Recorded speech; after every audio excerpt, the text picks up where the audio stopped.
Joining me right now and taking your calls is a Hollywood legend. Lana Wood is with us. She is Natalie's sister. Miss Wood, thank you so much for being with us. You are an icon to so many. Most people familiar with you in your own right from all of your starring roles in movies. A lot of people don't even realize you are Natalie's sister. You refer to her husband, Robert Wagner, as RJ.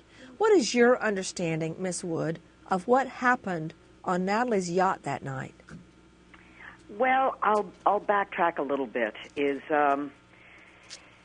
When all this first occurred, no one had said anything to me. I heard the news second, third hand through a friend of mine who called me on the phone, and then on the news on television. And the only thing that RJ ever said to me was, it was an accident, you've got to believe me, and that was it. I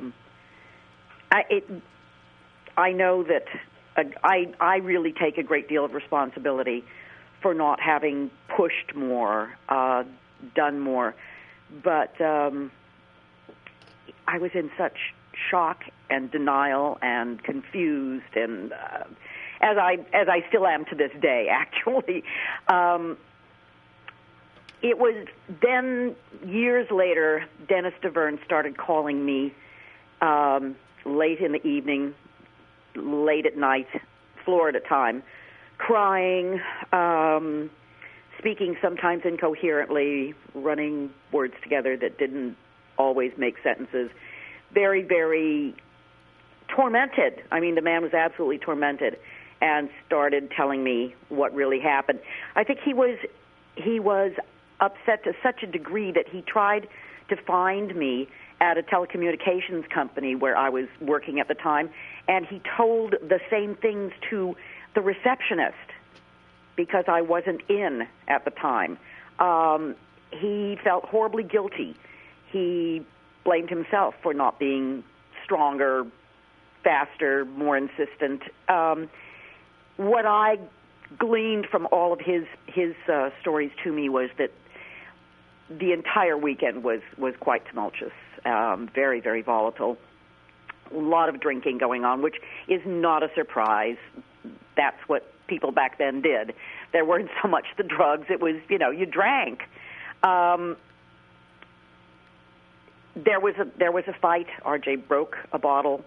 The fight continued. Natalie left the room, and I guess, started to prepare herself to go to bed, and evidently they were not quite finished with the fight, and RJ followed.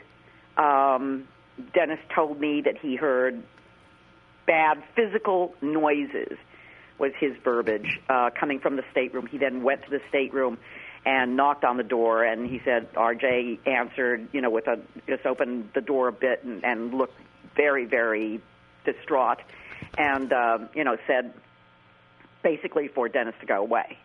And Dennis then walked through the salon, turned up the music so that nobody else would hear, and then began to make his way towards the back of the boat where Natalie and RJ's stateroom is. As he got to the back of the boat, the doors were open from the stateroom, and RJ was standing alone in the back, and said to Dennis that she was gone. You told me that you heard about Natalie's death and disappearance on TV. Why didn't her husband call you? As soon as you find out, would you let me know?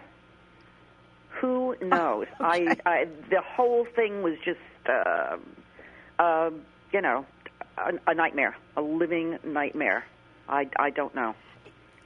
You also stated, Miss Wood, everyone with us is a movie legend in her own right, Lana Wood. You also mentioned, as part of your story, all of his stories, quote, all of his stories.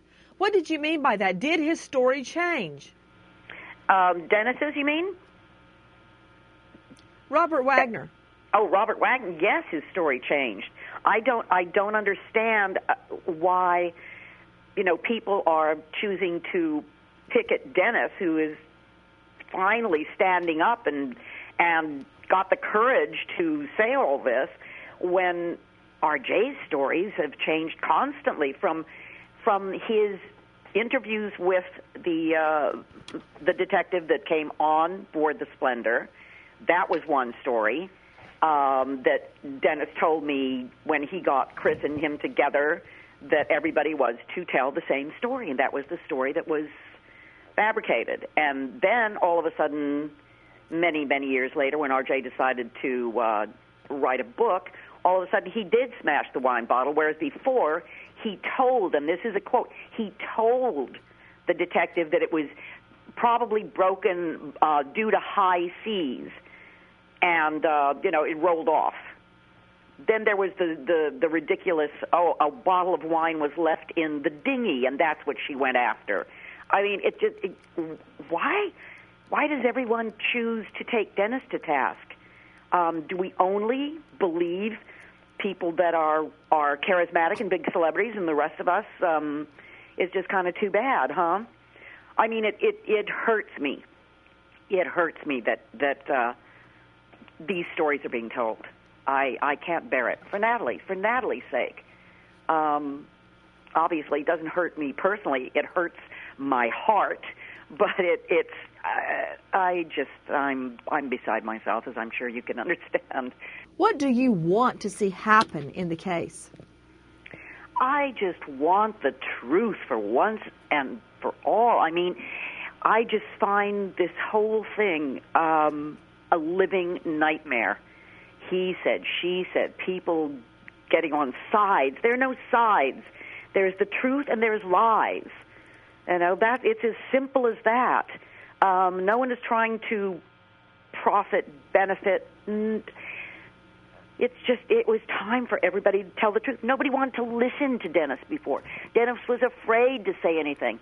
And I hate to tell you all this, but, why didn't he object to the boat being moved? Because it's RJ's, and because RJ is RJ.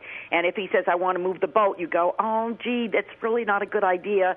But, okay, there again, you forget who people are dealing with. They're dealing with a charismatic, movie star, television star. It isn't, oh, dear. Well, I don't know. There's so much for me to say. What do I want? I want to hear the truth. That's what I want. I want the detectives that are on this case, the homicide, to be able to do their jobs. They're not going to take sides. They're going to get to the bottom of this. And I want them to be allowed to do so. What I would dearly love is if RJ just, said, hey, I will hold a press conference and I'm gonna say what happened, or call me and tell me. I don't know, Nancy. I'm such a mess over all this. It's terrible. Having this dredged up again this many years after your sister's death, how is that affecting you personally? Personally, I'm a mess. I've spent, most of the time in tears. It's tough for me to do interviews. I really didn't want to, but I've been, roped into some that I didn't care to do and others that I did want to do. I wanted to speak to you because I have a great deal of respect for you and admiration. It's difficult. It's difficult to function. It really is.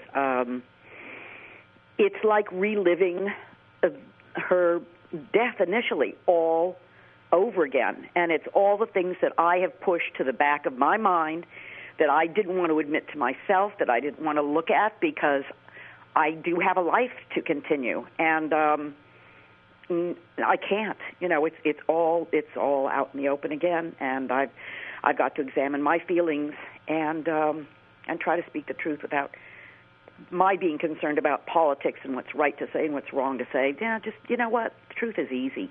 Lies are tough. You get caught in lies. The truth is easy.